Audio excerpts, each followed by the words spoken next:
Easy money mindset will destroy your dream. Huli kang makasipag sa bago nating video. Sana tapusin mong panoorin tong video na to dahil para sa iyo ang video na to. Ako nga pala si Diosdado Alaman, dating OFW, ngayon nandito na sa Pilipinas.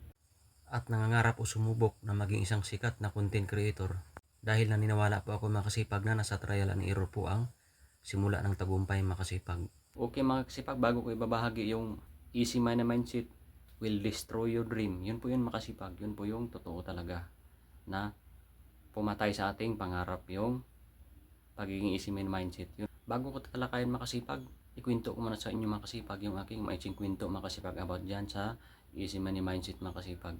Nung kabataan ko makasipag talaga, mahilig talaga ako sa easy money mindset. May narinig ako na nanalo sa 3D, nanalo sa lasto nung unang panahon.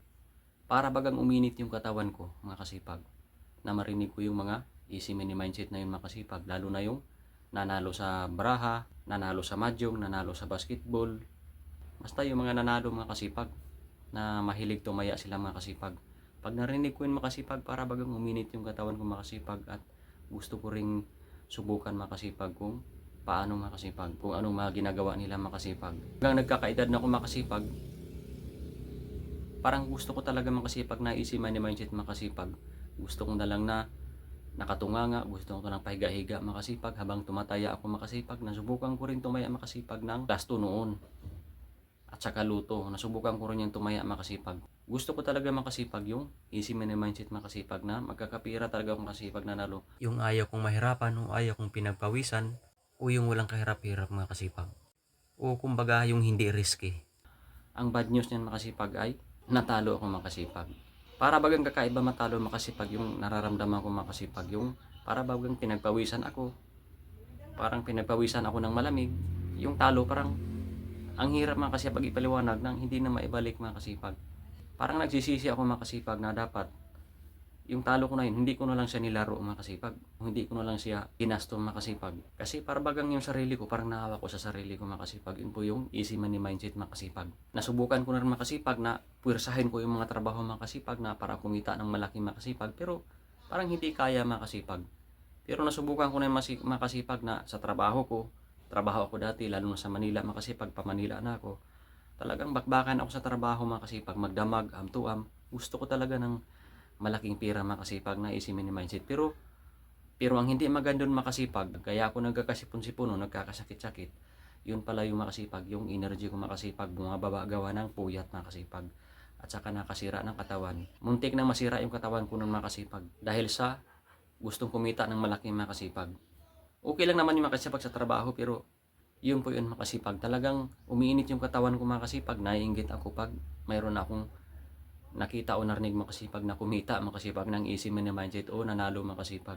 Pero sa likod nun makasipag, ang sakit pa makasipag pag natalo ka makasipag. Kasi hindi na natin maibalik yung time makasipag, yung oras makasipag at panahon makasipag. At saka yung nawawala sa atin makasipag. Yun po yung resulta ng easy money mindset makasipag. At mayroon din ako napansin makasipag na gusto nang magnegosyo makasipag ng kumita ng malaki makasipag kasi gusto ng easy money mindset makasipag. Alam niyo naman makasipag, madali lang makasipag kung gusto natin ng easy money mindset. Ang dami makasipag. Magbenta ka lang diyan ng ipinagbabawal mga kasipag na easy money mindset yan makasipag. Pero ang hindi magana diyan kasi easy money mindset, yun pag nahuli ka, yun po yung kulong ang abutin. Kaya hindi talaga maganda ang easy money mindset. Pero okay lang makasipag. Yung easy money mindset basta nasa legal makasipag. Mayroon din ako narinig na nalugi sa negosyo makasipag kasi gusto ng kikita agad ng easy money mindset. Ako rin makasipag noon, sumali ako sa networking makasipag kasi gusto ko nang hindi mahirapan, kahit wala akong gagawin, na hindi ako masyadong mahirapan, may negosyo ako. Iba naman yung nag-handle ng pera ko, kaya yun po yung isip ko rin makasipag na easy money mindset makasipag, nakikita doon ng malaki, yayaman ka daw. Ang epekto dyan makasipag, ang masama dyan ay nalugi ako makasipag, hindi na bumabalik yung pera ko makasipag. Lintik na. Hindi ko na sasabihin makasipag sa networking makasipag kung nabudol ako makasipag. Hindi ko na sasabihin sa inyo kung anong networking yon makasipag. Basta ang sabihin ko sa inyo makasipag, huwag nyong ipa-scam yung pera nyo. O hindi ko kayo pinupurso na sumali sa mga networking kasi isa na akong biktima dyan. Hindi naman lahat ng networking makasipag. Kasi ang kumikita talaga yan makasipag ay yung nasa taas. Hindi mo negosyo yan makasipag. Negosyo yan nila. Kasi isa na rin ako sa nabudol makasipag eh. Wala naman akong pinangalangan na networking, kaya yun po yung masabi ko. Isa po ako sa nabudol nun. Kaya yun po yung ibabahagi ko rin na huwag mong ipa-scam yung pera natin. O ang daming mga scammer ngayon, yun po yun. Nung tinigilan ko na ngayon mga kasipag, yung easy money mindset, siguro mga 2 years ago, malaki pong pagbabago sa buhay ko mga kasipag. Lalo na sa pagmamanage ng pera, kahit maliit yung pera mga kasipag, na mamanage mo siya ng maayos mga kasipag, lalo na yung mga expenses mga kasipag. Nakakasira talaga mga kasipag yung easy money mindset mga kasipag ng ating mga pangarap mga kasipag o yung ating goal mga kasipag. Kasi yung easy money mindset mga kasipag ay isa po yung sisira mga kasipag o mapaparalyze ka mga kasipag. Kung gusto mo yung bagay na isugal mo lahat kasi kikita ka ng malaki, ibenta mo kung anong ibibenta mo. Kung ibibenta mo na pati bahay mo, lupa mo, ibibenta mo na kasi gusto mo ng easy mindset. Hindi po talaga yan maganda yung epekto ng easy money mindset mga kasipag. Tigilan na po natin ang easy money mindset. Kaya ang rekomendasyon ko mga kasipag ay tigilan natin ang easy money mindset at doon tayo mag-focus sa execute mga kasipag or action mga kasipag. Kasi ang alam ko mga kasipag, yung susi ng tagumpay, kasi alam ko mga kasipag, walang ibang susi ng tagumpay, kundi kahit anong sa dami ng idea mga kasipag, kung sa dami ng mga plano sa buhay, naisip na yan ng karamihan mga kasipag. Ang dami na nakaisip niyan mga kasipag sa iniisip mo ngayon mga kasipag. Dahil yan po yung totoo. Ilang libo o ilang milyon na makasipag yung naisip mo ngayon makasipag na idea. Pero ang nagwawagi niyan ay yung nag-execute makasipag. Dahil isa na rin ako makasipag, isa daming idea makasipag. Ang dami kong iniisip, nagdo-drawing ako, sinusulat ko yung mga plano ko, o yung mga business idea ko, at naniwala ako sa mga law of attraction ko, no? Dahil ang totoo niyan makasipag ay hindi naman talaga totoo yung mga law of attraction makasipag. Nasa paggalaw o pag-execute makasipag yung tagumpay ng tao makasipag. Pag pinaniniwalaan makasipag yung law of attraction ko, no, yung maraming nag-invento dyan sa law of attraction na ito-drawing mo lahat makasipag, pati bahay mo, anong kulay, magkano halaga ang kikitain mo. Hindi po yan totoo makasipag, hindi po yan gumagana makasipag yung sa law of attraction makasipag. Para sa akin makasipag, hindi ko naman dinadown yung salitang law of attraction makasipag, kasi para sa akin makasipag ay nakaka-paralyze yan makasipag. Kaya wala talaga sa law of attraction o sa mga business idea, sa dami mo ng business idea o mga plano, kundi nasa execution mo talaga makasipag yung tagumpay ng tao makasipag. Kaya tigilan na natin makasipag yung easy money mindset makasipag, dahil ang totoo makasipag ay nasa execution o pag-take ng risk makasipag. Kasi ang opportunity makasipag ay nasa risk makasipag yung opportunity. Yun po yung epekto niyan makasipag, nakakasira po yan ng buhay makasipag.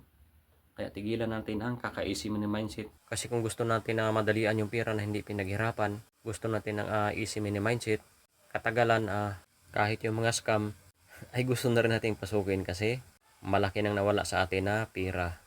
Kumbaga, nawawala natin sa linya o focus. Yun po yung epekto ng kaka-easy money mindset.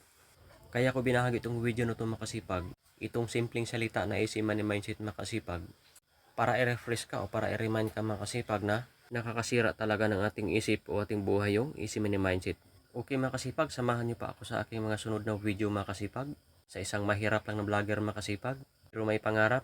Huwag kang mag-alala makasipag kung easy mindset ka rin makasipag. Nakagaya ko rin noon makasipag na easy mindset makasipag. Dahil kung titigilan natin yung kakaisip ng easy money mindset, malaki ang pagbabago ng ating buhay makasipag. Subukan makasipag na tigilan yung easy mindset makasipag. O subukan mo nang mag-execute, di ba gagaan ang buhay mo. Okay makasipag, ang trabaho ko pala dati makasipag ay isang heavy equipment operator makasipag. Nagdadrive mga kasipag, yung mga nagmamaniho ng malalaking mga equipment makasipag. Nagdadrive or nag-operate makasipag. Welcome dito ang lahat makasipag sa ating group mga kasipag sa HE Operator Malupit Group. At lalong-lalo ng mga bago na gustong matuto sa trabaho, mag-drive or mag-operate. Welcome ang lahat dito makasipag na mag-join sa ating Heavy Equipment Operator Malupit Group. Welcome dito yung mga magagaling at mga veteranong operator na maglapag ng ating mga experience, kasi masaya sa pakiramdam na mayroon tayong may babahagi mga kasipag na tulong mga kasipag o kunting value. Yun po yun makasipag. Okay makasipag, maraming salamat sa panonood ng video na to. Kung nagustuhan mo yung video na to makasipag, pwede mo akong i-like, comment, and share or subscribe to our YouTube channel or click the bell button below para ma-notify ka sa mga bago na namating video. Okay makasipag, sa Lucas 10:16 sabi ng Panginoon, ang mapagkatiwalaan sa maliit na bagay ay mapagkatiwalaan din sa malaking bagay. Ang madaya sa maliit na bagay, madaya rin sa malaking bagay. Okay makasipag, maraming salamat sa panonood ng video na to makasipag. sa isang mahirap lang na vlogger pero may pangarap. See you my next video. I love you makasipag. Bye, ciao!